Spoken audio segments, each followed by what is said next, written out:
Next, we look at the term constructions of the simply typed lambda calculus. For every type construction, 0, times, plus, and arrow, the simply typed lambda calculus contains two kinds of term constructions.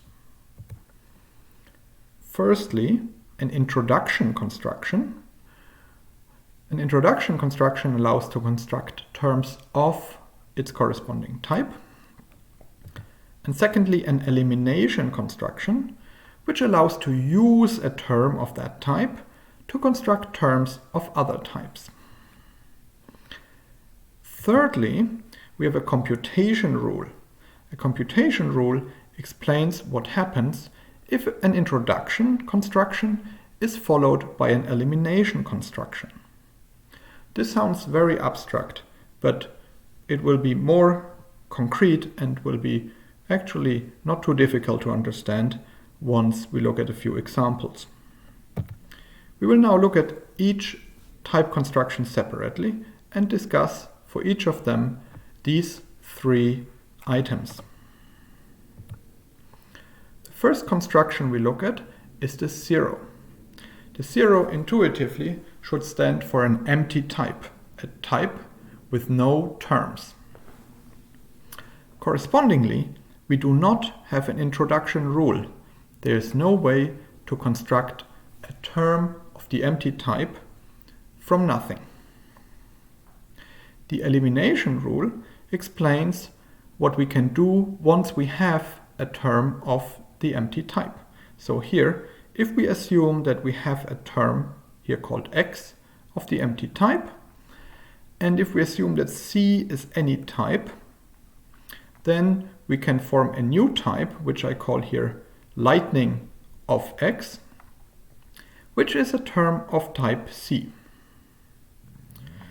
Since there is no introduction rule, we cannot say anything about what happens when an introduction is followed by an elimination. So there is no computation. The next term construction we look at is the product times.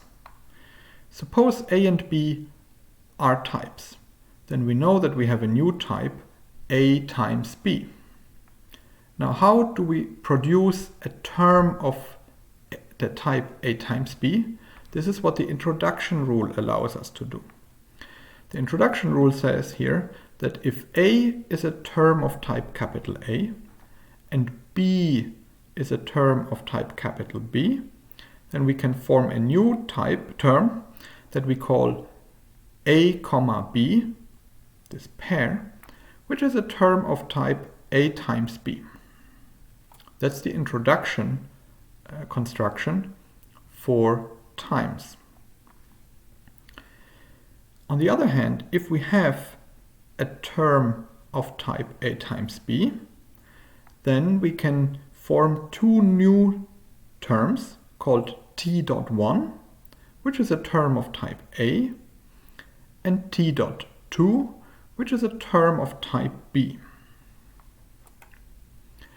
The computation rule now says that if we start out with two terms A of type A and B of type B, and if we apply first the introduction construction, so we form the pair A comma B, and then apply the first construction, the first elimination construction, what we obtain is the term A that we put into the pair in the first place. If, on the other hand, we form first the pair A comma B and then take out the second component with dot 2, we get the B back that we initially put in. That's the computation rule for the times construction.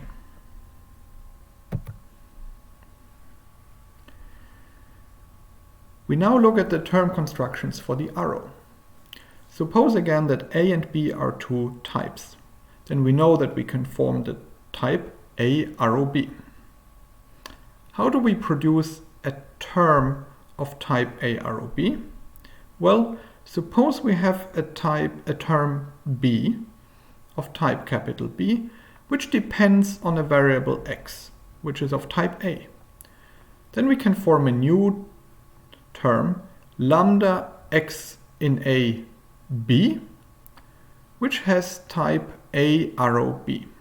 So we think of lambda x colon A B as a function with an input in A and an output of type B.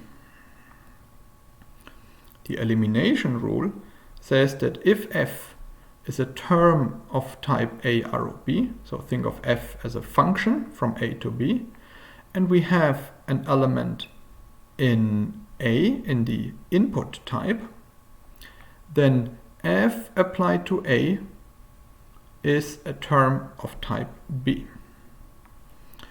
And the computation rule says that if B is a term of type capital B, depending on x in A, on a variable, and A is a term of type capital A, then if we first form the function lambda x in A B applied to A, then this reduces or transforms to B, where we replace the variable x by A everywhere. So I repeat, B, this expression here, B x colon equals A, means replace all the occurrences of x by A in B. This is the computation rule for the arrow, for the function type. Finally, we have term constructions for plus. Suppose A and B are two types, then we can form a new type called A plus B. How do we form terms of type A plus B? Well, there are two options. If we have a term A of type A, then we can form the term in left of A, for which is a term of type A plus B. And if we have a term of type B, then we can form the term in right of B, which is a term of type A plus B again. So intuitively, if we have a term of the left component of A plus B, then we can form a new term of A plus B, which sees this term A of the left component as an element in A plus B. And if we have a term of the right component B, then we can also include this term B. We can view it as an element of A plus B in the form in right of B. The elimination rule says that if f is a term of type A arrow C, and if G is a term of type B arrow C, then we can get a function from A plus B into C by applying this construction brackets f, G.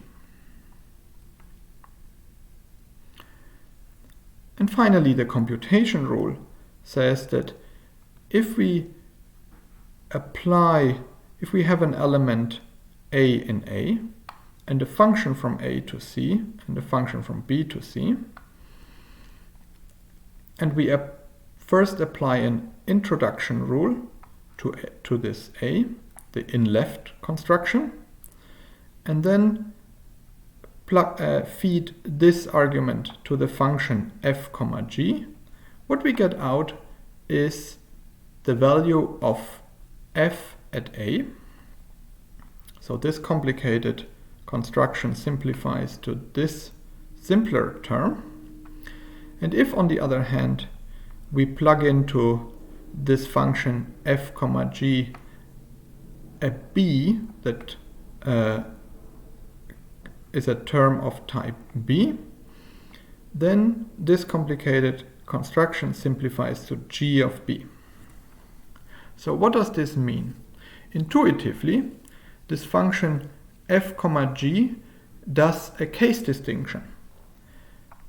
If the argument that we feed to this function, actually if it comes from an A, so if it's in left of an element in A, then we apply f, the first function. If on the other hand the argument comes from B, then we apply the function g, the second function.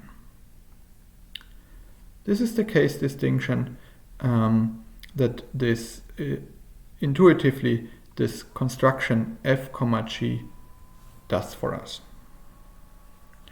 This concludes the term constructions for our simply typed lambda calculus.